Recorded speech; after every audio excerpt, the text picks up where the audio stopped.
Zvigunwe zvinomboshandei chinoshandei kadika kavhitsi kana kahau akanyanoshanda baba chigunwe chinotoshanda ndeichichi ndo D4D chacho GD6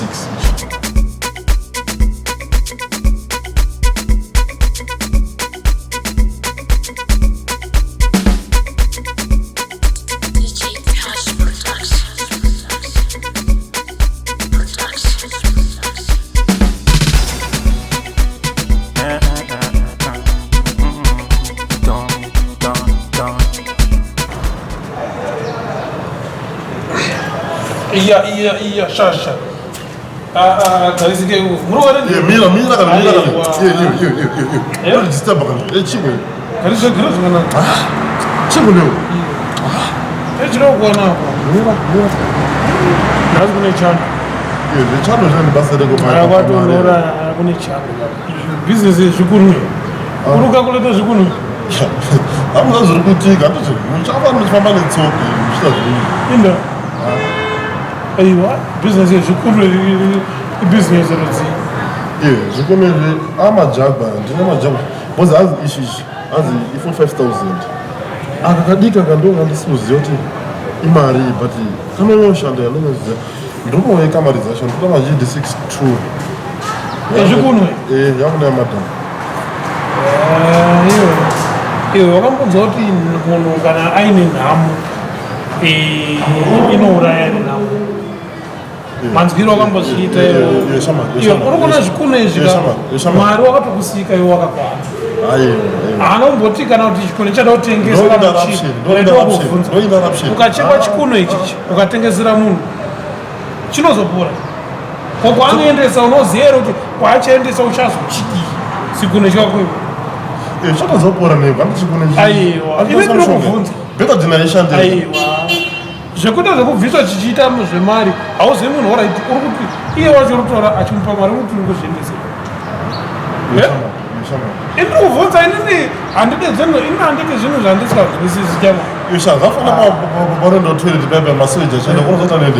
masoji toziva kuti anofamba achipinda mabhaibu obudira kwanotobudira tinoriko 10,000 shamari nhamo haiurayi vanga variko zvevanhu nhamo yakatotenga kudhara ivo vanhu vacho ivo vakatoti nhamo itoveko urunzwa vakazotosvika pakufa vakasiya vamwe vaine nhamo izvizvi nhamo yacho ingoriko vamwe vakatobvunza kuti iye nhamo uyu unomboyera mutupo upi but hapana munhu akanatsonzwisa kuti nhamo wacho hatingamutsanangura sei ndinokutaurira saka iwewo unoona chii kalife chakakubhora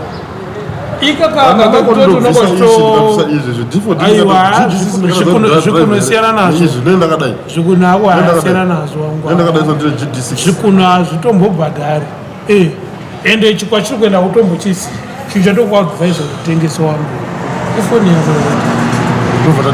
hafona kuitengesa unogona kuita bhizinesi romunoita wotozotowana mari pamberi unoda mabhozi ndatorememba tichitokurawo muchemberi kwaranyaya kuti hanzi jesu akavhurwa tovarombo zvikazi muchange minaongwa dzose haafani unogona kutoitenga wotenga kambudzi pane zvimaaito zviri kupinda indadise muno umu ndakangouya but ndakaona vanhu vaine zvimaaitiwo ndikati zvitori bho kutoshandisa zvinofuni zvezvigunwe ndosiyana nazvo izvi zvigunwe siyana nazvo wangu chigunwe zvachakanakira ukanakiwa zvinhu uchiya zvezve unogona kutombonanzva nazvo manje wabvisa zvigunwe kana 3 unonga wakuita sei zimari yakanaka aiwa GD kwachinoenda ini unoona uri mufesi wangu zvinhu zvekuti mangwana uzotambudzike kana udidi wangu nyando kunyepa kana mukadzi chaichai haurori mukadzi usikazivi undombodanana naye utombotanga watombodanana naye palevhu rekudanana saka ndo patoshedza vanadanana naye vaya